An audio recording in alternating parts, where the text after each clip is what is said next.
que eles vinham confessando seus pecados, porque João fala de largar o pecado. Então aqui você pode colocar aqui, ó, vou aumentar aqui para vocês verem. Arrependei-vos significa abandone o pecado. E aqui, justamente porque ele está pregando abandone o pecado, eles estão confessando o pecado.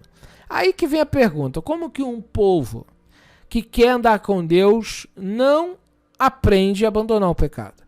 Como é que pode a pessoa falar que serve a Deus se nem sequer ouve sobre arrependimento? Aqui você vê claramente que João ele prega arrependimento e as pessoas confessam seus pecados porque querem abandonar o pecado.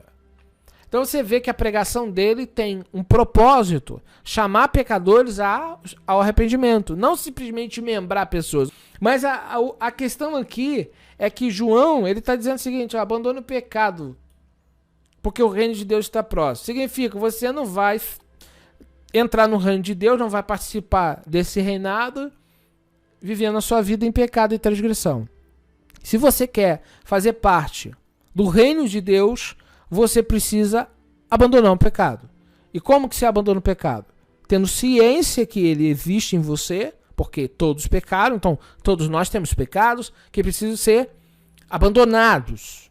Então, na verdade, os pecados precisam ser confessados. Se você não confessa os seus pecados, você está em pecado. Por quê? Se você não confessa, você não vai obter o perdão. E aqui está uma questão. O que é ser perdoado? E o que é abandonar o pecado? Eu confesso pecado porque eu tenho ciência que eu pequei. Então, se eu tenho ciência que eu pequei, o que eu faço? Senhor, eu não quero mais pecar. Agora, se eu peço perdão, amanhã eu cometo de novo, depois eu cometo de novo, depois eu cometo de novo, isso não é arrependimento. Então, você precisa entender arrependimento nessa perspectiva bíblica. Arrepender significa abandone, confesse os erros e segue agora o seu caminho sem cometê-los mais. Não significa que uma hora ou outra na vida você não vai errar. Mas é necessário você ter ciência que você confessando os pecados, você está confessando porque você não quer continuar mais neles. O problema é que hoje as pessoas, elas não aprenderam a se converterem. As pessoas hoje aprenderam a fazer parte de um sistema religioso como se isso fosse suficiente para salvar elas do fogo eterno. Só que não, filhão. Se você não confessar os pecados e não largá-los, você continua em pecado e continua réu do inferno. Então João está dizendo para ele, ó, vocês vêm aqui, mas vocês não mudam. Vocês vão tomar um banho aqui, imerso, continuam enganando, continuam mentindo, continuam se prostituindo, continuam dando volta nos outros. Por isso João fala com tanta severidade ali, com tanta... Ele foi drástico ao chamá-los de raça de víboras. Então aqui na verdade eles queriam o benefício do chamado, entende? Arrependimento, Deus está te dando a chance de ser salvo.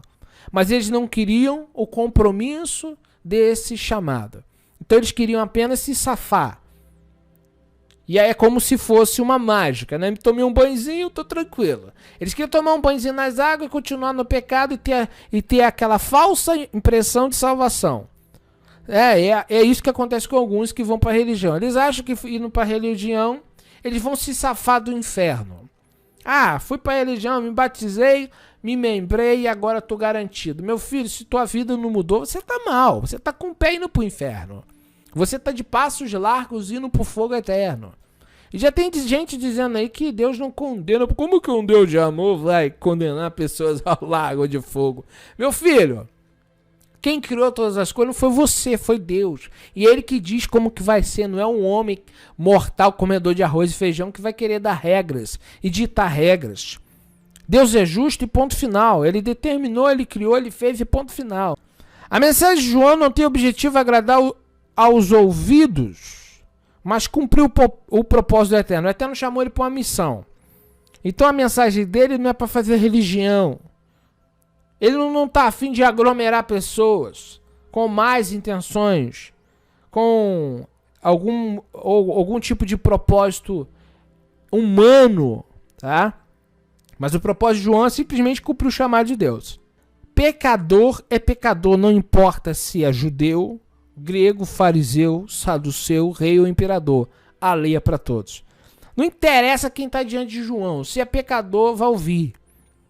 E aqui nós temos que entender. Não é porque o camarada é judeu que ele é melhor. E não é porque é grego que é pior. Aqui nós somos julgados pela lei de Deus. É Deus que determina quem é pecador e quem não é por sua palavra. Deus entregou à raça humana os seus mandamentos e disse: isso é bom, isso não é bom. Isso é certo, isso não é certo. Então todos nós seremos julgados pela mesma lei. Amém? Não existe parcialidade nisso. Amém? Significa que por ele pregar a justiça, ele foi morto. Ele não fez negócio, irmãos, com o rei, com o fariseu. Ele não temeu. Ele foi um cara de postura. É o custo, né? Ser fiel a Deus e pregar a verdade não é para qualquer um. Foi morto por pregar a Torá, porque justamente o João, ele está ensinando a Torá, porque a Torá fala das relações sexuais ilícitas. E uma é dessa, né?